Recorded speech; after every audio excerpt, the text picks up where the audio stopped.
This is Opinion City, where pro wrestling gets the conversation it deserves. Real voices, real opinions, live every Sunday. All right, it is now time to listen to your top five. And Ben, refresh the audience. What is her top five? Yes, we will be talking about the top 5 memorable video game moments. Am I right? Yes. Yes, these are the most emotional. These are the video game moments that most emotionally affected me throughout my life. For context, I was born in 1986, so first real system I would say is the Super Nintendo. Okay, nice. Yeah, I don't know what that means to anyone listening. I once asked a 10-year-old if they had ever played a Nintendo 64. And the look on this child's face was not bewilderment; it was disgust. Disgust on this child's face. Disgust. I wouldn't lower myself. That makes me sad. Makes me sad inside. I know, right? Oh no. The first emotional video game moment of my life was when my friend John and I finally beat Zelda: A Link to the Past. Yes. So we were like, I don't know what, 7, 8, something like that. 9 maybe. This was like our whole friendship. We would get together, we would play Zelda. It was like, I mean, it's still a pretty big game. I replayed it like during quarantine. I'm like, oh, this is a lot of content here for real. Right, yeah. A lot of playtime on this. And we would get through, and we didn't do any, you couldn't just Google how to solve anything back when. Yeah. You had to buy a Nintendo Power. Like I see what you're doing, Miyamoto. Yeah. Very clever. And we would, every like couple of weeks we would get through a new dungeon, and every couple of weeks, like, oh, I was digging in the grove and I found the flute and a little pelican can fly you around Hyrule. This is incredible. When we finally beat that, he and I were so sad because it's like, oh no, because we were like, who are we now? It was like and I've had this feeling a lot when I like devote like when we got done with our show last weekend, I felt this again. I'm like, okay, like I've had this big thing taking up so much space and now it's just gone. I mean, it's still in the works, but like the part we've been building to is done, and now we're moving on to that. But like it was sort of like, I don't, like, we looked at each other like, what do we do now? I don't, yeah. Who even are we? It was the first time I had finished something meaningful and felt like the what's the word? How do you say the ennui? I don't know that word. ENNUI. Yeah. I'm only half smart. when we finished that. So I just remember, I don't know, it stands out as an important moment in my mind. Very cool. So, absolutely. Yeah. Number 2. Yes. During in 2020, I don't know, I had a little bit of a mental breakdown. Whatever. Relatable. To the best of us. Completely. I was messed up for a lot of reasons, just a whole lot of reasons, and I ended up getting a Switch, and I got Breath of the Wild. Yep. And when I hear people criticize Breath of the Wild about how it's too empty, it's too this, it's too that, I'm like, I agree. I agree. I am so happy that there was just a big, happy, twinkly meadow that I could be in 10 hours a day while my brain is broken. Like that. I mean, I don't think a game has ever been more therapeutic to me in my life. And to just be like, I mean, it is relatively low stakes. I mean, it's not, it's not Link to the Past where I'm like, I got turned into a ball and I'm stuck on this mountain and I can't get off ever, and a guy's just kicking me for eternity or whatever was going on there. So yeah, I don't know. I just remember being like, what a gift that was. I know, because what am I going to do? Play Skyrim and just be in the gloomiest place in the world? And like, I love Skyrim, by the way. So there's that. By the way, and then I got Tears of the Kingdom. Yes. And I discovered the depths, and it scared the crap out of me. And I'm like, I am done with it. I hate this. I hate darkness in video games. It scares me too much. Mm-hmm. Okay. Right. A third one was, have you ever played Star Wars Shadows of the Empire? Do you know what I'm talking about? I know what you're talking about. I've never played it. Yes. Yeah. Mm-hmm. Huge Star Wars nerd at the time. All my friends were super into it. They were like, we all got it at the same time. We were all going through it at the same time. Do you remember the goddamn sewer level? Oh my god. I'm having flashbacks now. Yeah, I know. I know. I haven't thought about that in so long. You know, in A New Hope, when they're stuck in the trash compactor and Right. there's the monster that drags Luke under and whatever. Okay, in this game, you go into like a whole sewer. It's brown. It's full of brown sludgy water, and you just kind of like go deeper and deeper and deeper, like a descent into hell. And like you'll be walking along, and they're called Dianogas. I remember that's the name of the monster. You will Gotcha. walk along, and their little tentacles will reach out and grab you out of. And I looked it up. There's a word for this fear. It's called thalassophobia. I think There it's you like go. a fear. It's a fear of being underwater or seeing things Okay. underwater. Gotcha. I am also like I've never known anyone have this phobia. I am terrified of worms. Okay. Like, Oh. snakes, fair. I'm okay with. Worms, get out of here. So there's a huge part of this game where you have to go underwater, and these things that you see on the surface, you go down and you see them, and they're like much bigger than you think they are in this brown water where you can barely see 2 feet in front of your face, and like sometimes you'll just keep going, and then one will just pop up in front of your head, and I'm like, it scared the crap out of me. But then I would go to school, and everyone would say how much further they got, and I would beat it, and people would make fun of me because I couldn't beat it, and I didn't want to say I was too scared. The Dianogas. And then the boss one is this giant one underwater, and I'm like, get out of here. I'm upset now just talking about it. Yeah. So there's that. Well, real quick, ahead. one of our good friends of the show, Vonnie, he asks a lot of his wrestling guests on the show or on his channel. He asks him 2 questions, which go along with your worm fear. He always asks him, would you rather eat Boogeyman's worms or take a chop from Gunther? What? Gunther. Any day. Any day. I mean, You're like, nope, I'll take the chops. Thank you. I think I'd like to take a shot from Gunther, if you know what I mean. Anyway, moving on. Another. But I mean, these are all kind of sad, except for Breath of the Wild. I don't know. Right. Whatever. It's fine. I'm transgender. I don't have good memories. Anyway, so the number 4 was Halo 2 being kinda underwhelming. Okay. To me.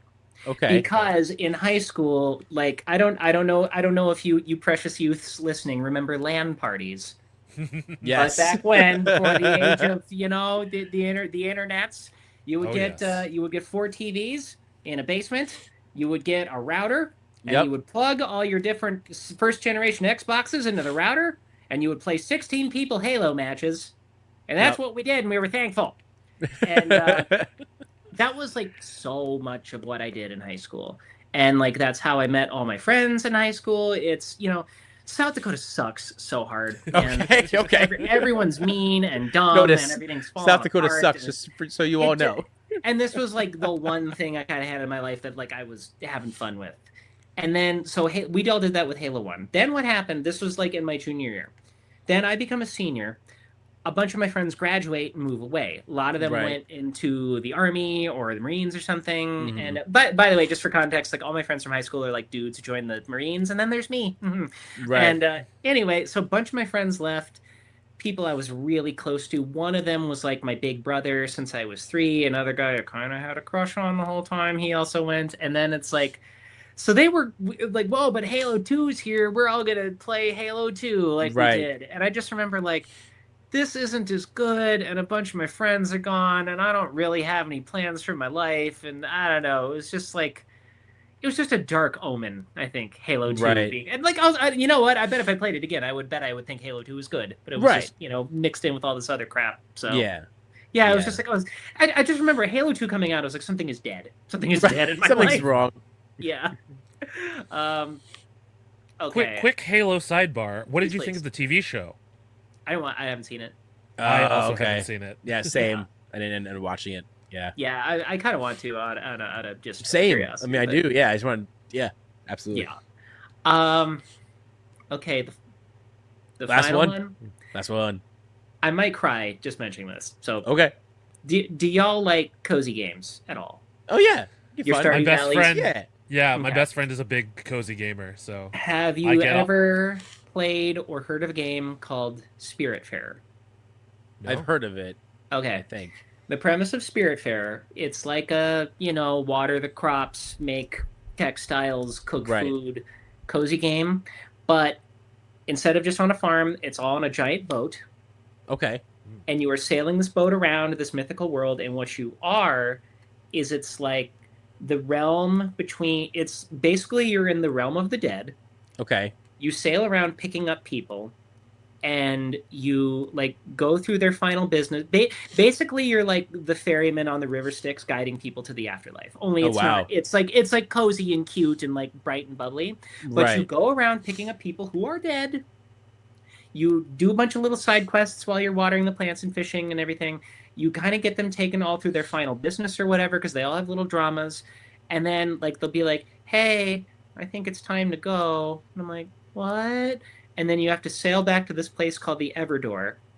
You take them off your big ship, you paddle them to the Everdor. They give you like their final thoughts on life, and then you like help them cross over, and it's like they die. You're like helping people die. That's heavy. God. That's heavy. It's really beautiful. It's a really beautiful emotional game. However, there is one character, and like also they're all like personified as like animals or whatever, so they like come in to like it's like a bright has-been hotel where it's like you turn into some other form of something in this world. Gotcha. There's one character named Stanley who's a little mushroom boy who like basically is like a 6-year-old who died. Oh wow. And you have to like take him through all his final steps, and all of his final steps are always like, I always wanted to collect the most rocks and make a rock castle. And then like all the other ones have like adult dramas to fix up, and his are always like, I always wanted to be a superhero. And then you got to get the cape of whatever and watch him play. Then he's always like, then he does a thing where he's like, I have a play I want to give to everybody on the boat. And he does. And no matter what dialogue option you choose, he thinks everybody hates it, and he like storms off and cries. Oh wow! And like the whole time I'm just like jamming, but it's like no, it was good, it was good.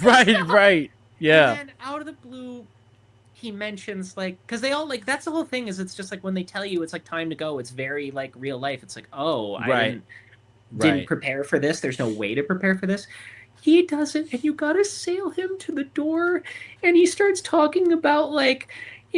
Sometimes I don't like when people are mean, but I've learned people aren't really mean. They just get mixed up sometimes. And he says something like, I hope my mom isn't mad at me that I didn't try harder not to die. Like, Jesus. Like, I fought really hard. And then that's so sad. Then you have to watch him cross over to I have never cried more at anything in my life. Like, wow. I think I cried. Wow. Like, do y'all watch The Sopranos? Yes. I think I cried as much as that scene in the final season with Adrian. Right. At this little mushroom boy in my little video game. Like, I love this game. It's so good. It's so good. I know, like, what I just described is heavy, but it's so beautiful. That's super heavy. Wow. Yeah. I really recommend it. It's like $15 in the video game, or I don't know what it is in the game store, but it's great. Gotcha. It's so sad. Yeah, for sure. Wow. Incredibly sad. Cozy games are just on a whole other level nowadays. Yeah, they really are. My brother got me. He showed me what was it called? My Voice Zoo. What's it's that? Like it's oh my god! It's like the best worst thing. I showed it to my 5-year-old niece and probably ruined my parents' life for a minute. But no, so it's as simple as you own a zoo, and each animal you unlock, you get to voice it. You get to record 3 seconds of whatever you want that animal to be. And the more that animal makes a noise, the more you get money, and the more you can unlock other animals. Okay. And depending on how goofy you want the animal to sound, you'll die laughing for a while, knowing that all these animals have these wacky noises that you created yourself. And it's just mindless fun. Mm-hmm. But like it's just like a cozy little fun. I'm gonna voice this zoo, but they're gonna be the most obnoxious voices ever. Like, that's fun. You have to name each one too, so each one gets your own name and their own voice. That's cute. Yeah, it's fun for us, but I feel like if you show it to a kid, which I did, probably on purpose or not, who knows? But I showed it to my niece, and she's like, "Oh look!" I'm like, "Yep, it's over. It's Yeah. over. Yeah. Have y'all played Cult of the Lamb? No. That's okay. The premise is you're like a little lamb, and you're the prophet of this god, and you have to start a cult. Again, Oh, God. it's like Stardew Valley, and they're all like little animals. The art style is really cute, and like you got to, you got to feed them, and you got to like have an outhouse, and you got to harvest their poop for fertilizer, and like you can sacrifice them for money, Oh, or you jeez. can, Oh my or you God. can like train them to cannibalize them, and it's like half silly, cozy game. Half And like you can make little outfits to dress them. Yeah, you can like make little outfits to dress them up in, and you can like resurrect them if they die.